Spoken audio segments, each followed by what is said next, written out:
रहस्यमयी मज़ार है। रहस्यमयी आखिर इसे क्यों कहा जाता है? क्योंकि इसमें जो चादर चढ़ाते हैं ना, तो उसमें जो भी इसको नाप के ले जाता है तो उसमें छोटी या बड़ी निकलती है। नीचे हम देखेंगे अगर तो आज भी हमें वो कंकाल देखने को नमस्कार, आपका बहुत बहुत स्वागत है आपके इस चैनल में। देखिए दोस्तों, आज मैं ऐसी जगह पहुंचा हूं जहां पर बनी हुई है चाचा ताला सैयद की मज़ार, जहां पर आज भी हमें देखने को मिलते हैं वो कंकाल, आज भी हमें देखने को मिलते हैं जिंदा सबूत। आखिर क्या है वो जिंदा सबूत? क्या सच में ताला सैयद को यहाँ पर लाया गया था और क्या सच में इन्हें आखिर लोग बताते हैं कि आखिर धोखे से इन्हें मारा गया था? बैरागढ़ की लड़ाई में मारे गए थे चाचा ताला सैयद। क्या कहानी है और क्या इतिहास है, ये सब जानने के लिए दोस्तों वीडियो अंत तक देखना, तभी आपको समझ में आएगा। चलते हैं पहले चाचा ताला सैयद की मज़ार के यहाँ पर जाएंगे, फिर उसके बाद इनका पूरा का पूरा इतिहास बताएंगे। अब हम ऊपर की ओर चलते हैं तो इन सीढ़ियों के द्वारा जाना पड़ता है और फिर उसके बाद हमें देखने को मिलेगी चाचा ताला सैयद की मज़ार। आइए चलते हैं, फिर उसके बाद बताएंगे क्या है इनका इतिहास।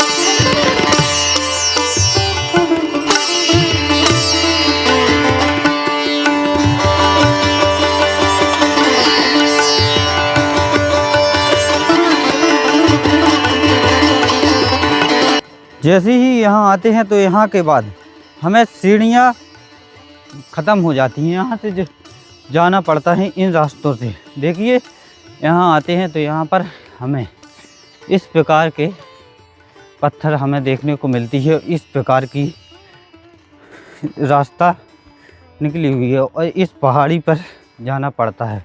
फिर यहाँ पर हमें मज़ारें देखने को मिलती हैं कुछ इस प्रकार से। देखिए जैसे ही और कदमों को बढ़ाते हैं तो हमें इस प्रकार के पत्थर देखने को मिलते हैं। जैसे ही यहाँ आते हैं तो यहाँ पर आते आते देखिए इस प्रकार से हमें यहाँ का नज़ारा देखने को मिलता है। इसी के बगल में बना हुआ है कियत सागर। कियत सागर का नज़ारा भी हमें देखने को मिल जाता है और यहाँ पर आते ही यहाँ हमें देखने को मिलते हैं चाचा ताला सैयद की मज़ार। मज़ार के बगल में अनेक मज़ारें देखने को मिलती हैं। जैसे ही यहाँ आते हैं तो यहाँ पर इस ओर हमें मज़ारें अनेक देखने को मिलती हैं। यहाँ पर एक झल्लन खां की मज़ार भी बनी हुई है जो चाचा ताला सैयद के साथ रहा करती थी, मतलब लड़ाइयाँ लड़ी थी। और यहाँ से आते हैं तो यहाँ का हमें महोबा का भी नज़ारा देखने को मिल जाता है। चारों तरफ से महोबा पूरा दिख जाता है यहीं से। और जैसे ही मतलब यहाँ पर चाचा ताला सैयद को आखिर उन्होंने क्यों दफनाया था, क्या इतिहास रहा है और क्या कहानी रही है। रहस्यमयी मज़ार है। रहस्यमयी आखिर इसे क्यों कहा जाता है? क्योंकि इसमें जो चादर चढ़ाते हैं ना, तो उसमें जो भी इसको नाप के ले जाता है तो उसमें छोटी या बड़ी निकलती है। जो भी नाप के ले जाएगा और चादर लेके आएगा चढ़ाने के लिए तो कम या बड़ी निकलती है, इस प्रकार से बताया गया है। आखिर मतलब इन्होंने चाचा ताला सैयद का जन्म गोरखपुर में हुआ था। तो जैसे ही ये बड़े हुए तो ये राजा जयचंद के यहाँ पर काम किया करते थे। इन्हें तलवारबाजी और अस्त्र चलाने और ये शिक्षा देने का काम किया करते थे। इस प्रकार से यहाँ की राजा परमाल की रानी मल्लना मेला देखने के लिए उरई जाती है। तो उरई के यहाँ पर मेला लगता है। मेले में रानी का हार या 9 लाख हार, जिसकी कीमत उस समय पर करोड़ों में थी, वहाँ पर मेले में गिर जाता है। मेले में गिरने के बाद जे मतलब राजा, यहाँ का राजा परमाल थे, उन्होंने कहा कि जो भी रानी का हार ढूंढ के मतलब देगा तो उसको पुरस्कार दिया जाएगा। ताला सैयद उस मेले में जाते हैं, उन्हें 9 लाख रानी का 9 लाखा हार मिल जाता है। जैसे ही रानी का 9 लाखा हार मिलता है तो महोबा के राजा परमाल को देते हैं।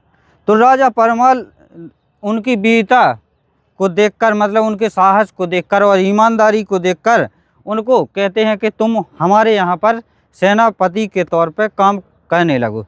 तो ताला सैयद राजा परमाल के यहाँ पर काम करने लगे और काम करने के साथ साथ जब आला उदल छोटे छोटे थे, 5-10 साल के छोटे छोटे थे, उन्होंने उन्हें शिक्षा दीक्षा का काम किया और तलवारबाजी अस्त्र चलाने का काम किया। तो इस प्रकार से ताला सैयद आला उदल के गुरु भी माने जाते हैं। और गुरु के साथ साथ उन्होंने जहाँ जहाँ पर आला उदल ने युद्ध लड़े, तो जैसे बामनगढ़ के युद्ध आला उदल ने लड़े, तो उन सभी में ताला सैयद ने मतलब उनका साथ निभाया और आगे खड़े रहे कि तब तक जिस प्रकार से मतलब एक स्वेच्छा के तौर पे और महोबा की शान और बुंदेलखंड की शान भी कहे जाते हैं ताला सैयद। इस प्रकार से जब तक ताला सैयद रहे और यहाँ पर महोबा की रक्षा करते रहे, और जैसे ही एक युद्ध होता है बैरागढ़ का, बैरागढ़ के युद्ध में इन्होंने बहुत दिनों तक युद्ध करते रहे। युद्ध करते करते एक प्रकार से लोग बताते हैं और इतिहासकारों ने भी कहा है कि इन्हें ताला सैयद को धोखे से मारा गया था, यानी कि आगे से नहीं पीछे से वार करके ताला सैयद को धोखे से मार दिया गया था। तो ये वीर गति को प्राप्त हो गए थे। और इसके पहले मल्लना से इन्होंने वादा लिया था कि अगर मैं कहीं पर वीर गति को प्राप्त हो जाऊं तो मुझे आकर इस धुबनी पहाड़ी पर आके दफना दिया जाए। तो इस प्रकार से इनकी कहानी रही। और फिर उसके बाद आला उदल को यही बात जब मल्लना ने वादा लिया था, तो यहाँ पर आते हैं तो आला उदल यहाँ पर चाचा ताला सैयद को दफना देते हैं। लोग बताते हैं यहाँ पर कि 8 मज़ारें बनी हुई थी। आज की अवस्था में हमें कुछ ही मज़ारें देखने को मिलती हैं कि चाचा ताला सैयद की मज़ार बनी हुई है, और यहाँ पर झम्मन खां की मज़ार भी बनी हुई है, जो राजा जयचंद के यहाँ पर काम किया करते थे। और उन्हीं के साथ राजा जयचंद के यहाँ पर कुछ समय तक चाचा ताला सैयद ने भी काम किया है। और यहाँ पर देखेंगे तो ये मज़ारें बनी हुई थी। आज हमें इस प्रकार से केवल चादर देखने को मिलती है। इनके नीचे हम देखेंगे अगर तो आज भी हमें वो कंकाल देखने को मिलते हैं कि जो चाचा ताला सैयद के यहाँ पर काम किया करते थे, उनके साथ जो सैनिक यह बैरागढ़ की लड़ाई में वीरगति को प्राप्त हुए थे, तो उनके कंकाल हमें आज भी इन चादरों के नीचे देखने को मिलते हैं। और यहाँ पर आते हैं तो यहाँ चाचा ताला सैयद की तो कुछ अलग ही बात है। यहाँ देखेंगे तो इस कीरत सागर में आज भी लोग बताते हैं कि सागर में के पारस पत्थर आज भी विद्यमान है, कि जिसे मतलब पारस पत्थर वह धातु है, लोग बताते हैं कि जिसे लोहे में टच करते ही लोहा सोना बन जाता है, इस प्रकार से। और वहाँ पर देखेंगे तो उस टावर के यहाँ पर देखेंगे तो वहाँ पर उस समय 1000 वर्ष पहले लोग बताते हैं कि युद्ध हुआ करते थे। पृथ्वीराज चौहान जैसे वीर योद्धा को उन्होंने 3 बार वहाँ पर युद्ध में परास्त कर दिया।